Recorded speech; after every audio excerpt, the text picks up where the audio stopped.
Hello everyone. Uh, I want to make a quick video. Earlier this week I've been doing some work on Matthew 24, 37 through 39, which I've been doing for quite a while. Matthew is Matthew, Mark is Mark, and Luke is Luke, and Romans is Romans. Obviously the subject matter is all the same. Jesus, the end of all things, in regards to Old Covenant, what we refer to as Judaism, and bringing in the New Covenant. One of the biggest mistakes I think people are making that I'm quite sure of is that they're taking Luke and they have a similarity here in Matthew 24, 37 through 39, even on to 40 and 41, where it's very similar. And they just assume it's the exact same thing. In Luke, it's very clear that, I think it's like Luke 17:27 and on, maybe 29 and on, where he uses the same setup into where he is talking about Noah, and then he begins to speak about Lot as well. And he uses the word Apollyon, Apollyon Pas, destroyed all. Which is very, very clear, which is always nice to have. The problem is that people will take this to interpret Matthew, who says something very similar. What they don't always realize is that this event in Luke is actually happening before the Olivet Apocalypse discord, if you will, when he gives that speech on the Mount of Olives after he has his tirade down in the temple. And he is not talking about the same side of the coin in that matter as Matthew is. I do believe Matthew now is touching on that, which I'd like to present to you, and that is the fact that I think there's a possibility, and I'll be exploring this with a classicist in a few days. The other resources that I have are he's abroad. He's in, I don't know, I think he's in Greece right now or something. But I have some other resources. One that's really good with this, because I believe Matthew may be doing a type of, when I was doing comparison with the two, between a couple different scenarios word-wise, all based on words. And it builds out the scenario of what's happening there. And that I think he could be talking about what is most commonly known as this judgment of people at the end of time, at the end of the world. Now, of course, there is no end of the world described in the New Testament, and furthermore, there is no such thing as judgment in this way. Like Christos, that word is used in a way to define the ending of all things. It's actually used in English. It could mean many things. It actually mean regeneration. It's used many different ways. But someone getting hit by a bus or dying of cancer is not judgment. A bunch of people in Jerusalem that got killed 2,000 years ago is not judgment in the same sense. It's a divorce, yes, but it's not judgment as it's defined by the New Testament. They're applying this word to it, and it's the exact same thing. If you got cancer and died, that's not a judgment, but judgment is upon the world. Judgment is here, as it said. I think that's like John 12. Judgment has come upon the earth. It's that type of judgment. he even talks about it earlier in Matthew 23, but he doesn't talk about it in Matthew 24 because it's not the same thing. There's one judgment, and that's where he gets on the throne and says, you to the left and you to the right. That's the judgment. That's the only judgment. That's the only way you can apply it. But what Jesus is setting up in 24 is a scenario that I believe could have double meaning at the exact same time, meaning you can use one word to describe both things. So I've always taken that very popular view as something that is possible, but it has problems. It has problems, and it doesn't quite define what's happening. When you get into 40:41, they have this taken one left. That's a manipulation. Paralambano is not something that's bad. So really, you could take that same exact story and switch the received from taken, as it's mostly in the way it's given to us, into received, like John 14, and you can apply the left to basically the people that are left behind. The people, when they run out of the city, they're left inside the city. Those are the left. Where the eagles are, there the bodies will be. You know, the corpses, basically, in Greek. Or the remainder of the corpses. So, long story short, I think this could have a dual meaning at the same time. And that is simply, you have a scenario where Jesus is saying, you're not going to know when it's going to happen. Just like Noah, he didn't know.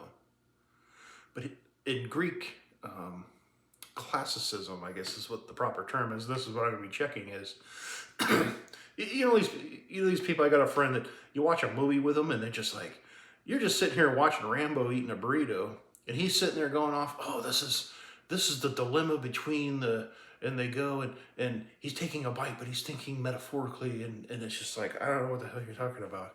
He's eating a burrito, you know. What? Oh no, it has deeper meaning than that. And in literature, in Greek literature, they would do things like this all the time.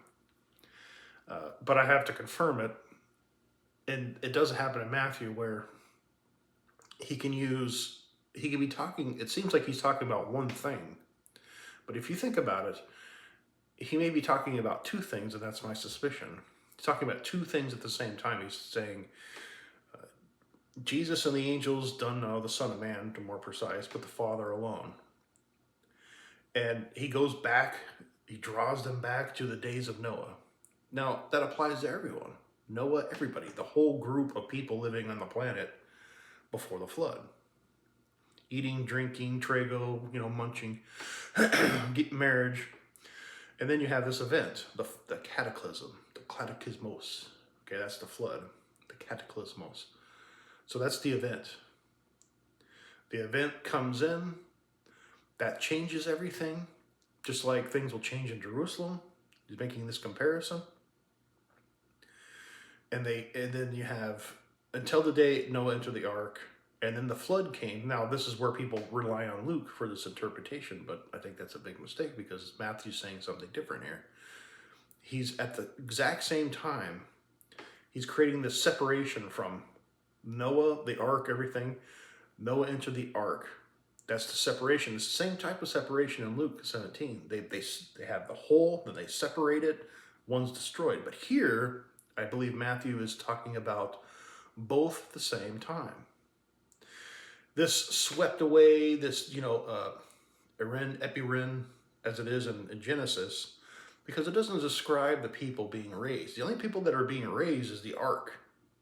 And that's what doesn't make any sense with that statement that people use. Some people say, to take one out, this erin, raise, like even in Matthew, and Matthew does this a lot. He'll say, like, take them away. The kingdom of God will be taken away from them, raised. And he does that a lot. And that's what made sense, but didn't make sense perfectly here. So I thought it could be being applied improperly.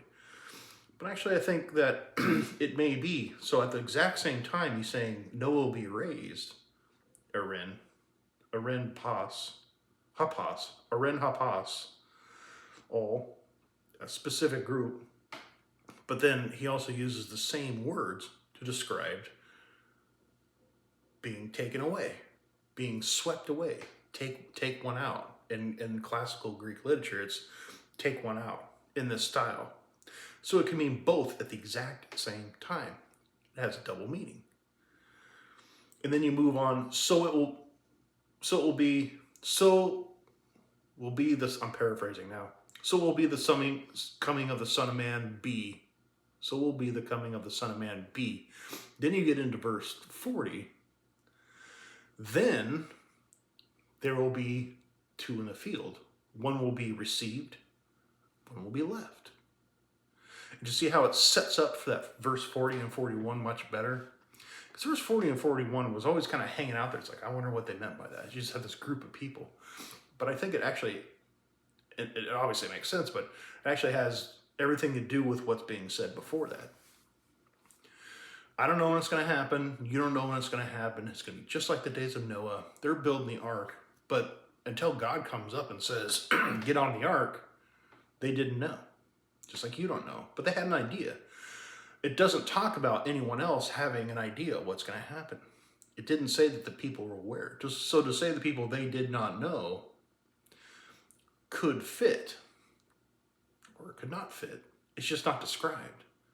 We don't know if they knew what was happening. Did ark, hey, Noah, what are you doing? I'm just building an ark because the world's going to be flooded and everyone's going to die. Oh, cool. See it, bingo. I mean, we just don't know what happened in that scenario. And I'm being very technical because it's being investigated and worked out. But to imply, and it's not, and Jesus is not giving any references here. You know, those bold capital letters. So he can bring in new information, which I have a tough time with, because then it could be, well, is Jesus bringing in information? Or is what Jesus being said being turned into some sort of theatrical, Greek, classical, literary work of art? And that's what we get in the New Testament, because that's what it is, because that's what they know. That's just their culture. I don't think Matthew really wrote Matthew. He probably had people he was working with, and he said, this is what happened, and they just kind of thought about it and say, okay, I want to write it like this. Very, very possible. That's why you get John. Well, we don't think John wrote this. Well, John probably didn't write it all. And he probably had someone write for him. And when he was on the island of Patmos, they probably just found some guy who could write Greek. And that was good enough. So of course it's going to be different. And that's a possibility also. Can't confirm it. But here specifically that I'll be working on confirming is the fact that when Matthew's speaking, he's not doing what Luke is doing, and he's saying these people were destroyed. Because just by itself, it's got problems, like I said. It doesn't make a lot of sense. And it sure as hell doesn't make any sense when you get down to 40-41 that one's taken. It's just really bad. I don't know what you call it. Some church person will probably be one of those biblical bookworms will probably be able to tell you what the word is. But it just doesn't work. Parlambano doesn't mean that. You could say it means taken, but it's actually beside taken. So, without rambling on much further, that's what I think could be happening here. And I'll be confirming it, and I'll do another video. Today's Sunday, so we have a few more days until I meet with him over the internet, of course. He's in Athens too right now. Well, he lives there, but I think he's home right now. So I'll be speaking to him this week. So that scenario, he could be shoehorning them both in there. And he could be implying they didn't know. And Noah didn't know until it happened. And that was set up nicely, 40 and 41. That really, I hope that works out, because That really helps with that 4041, which has always been kind of mysterious.